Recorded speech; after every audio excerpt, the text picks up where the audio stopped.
nanoCAD Construction is a DWG-based drawing program. It's a part of nanoCAD Pro, and so drawings are created and saved in DWG format.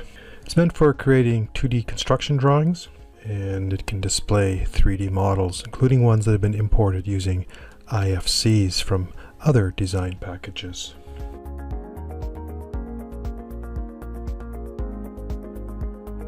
The heart of nanoCAD Construction is the library. If you're not seeing it, just click the Library tab here at the bottom of the palette set. This is the primary place to access symbols, such as doors and openings, walls. Many of them are parametric. It also has parts that are connectors, so let's take a look at here at some architectural fasteners and bolts, and you can see they come in a variety of standards. DIN is German, ISO is international, CSN is Czech. We click on a bolt here, and you can view it in 3D by rotating the preview image around. When I drag one into here, I click an insertion point that asks for what angle I want to place it at, and then up pops the parametric parameters. Choose properties, and here you can view it from different viewpoints.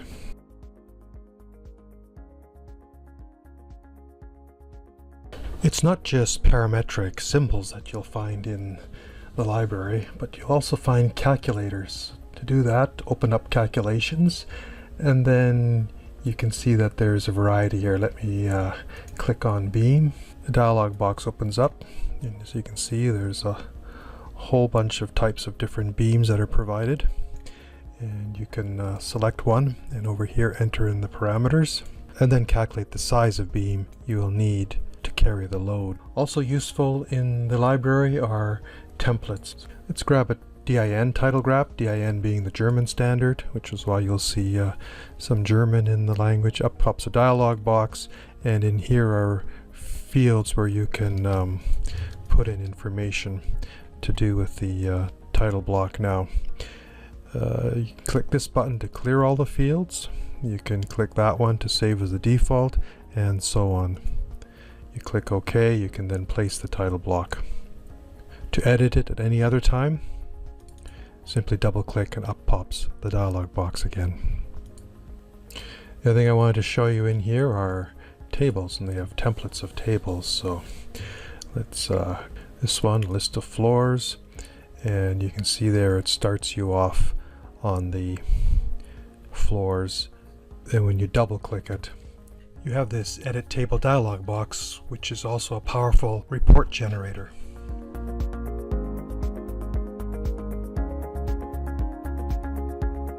The other highlight in nanoCAD Construction is the construction menu, and here's a whole host of commands and so on. Let's take a look. So I'll click on construction, and here you have access to not just tables and title blocks, but also, for example, this new border wizard. I'm just going to quickly show you what it looks like. So here's this dialog pops up. It says select geometry. So I'm going to select this table, press enter, and there you have tables used as the template for creating this new border. So let me cancel out of that. What else do we have in construction? A variety of things. For example, construction text. So you can add it, and it looks like normal text, but what's special about it, it automatically gets placed on the correct layer. And I'll show you a little later how to do that. What else do we have here? Coordinate axes. So here's various grids. This polar one's pretty cool. So it up pops this dialog box. You can specify it. Click OK. Click the insertion point. When I do a zoom extents, you can see how that is useful for constructing buildings that have round portions. Then continuing through the construction menu, here we have commands for adding and editing walls, inserting objects. The rest of these are primarily a variety of symbols useful to creating drawings. Down here we have a series of commands for editing drawings, and then once again libraries of objects. Some of these are repeated from the library palette. Let me just show you here rivet joint.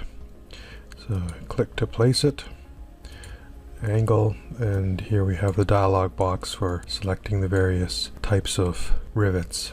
The edit menu, this is for editing entities, groups, and so on. And then finally the settings dialog box, which is rather quite impressive. I'm going to jump right ahead to standard elements. So this is telling you when you do a beam calculation and place the results in the drawing, this is what's going to be happening. Architectural decisions, so for example walls, you can define which layer walls go on, maximum angle, and so on. And similarly for symbols, you can specify all kinds of aspects of them. So when they're placed, they're standardized to the way you want them, right down to colors and sizes and so on. And then finally forms, you can define what the tables look like when they're inserted, and so on.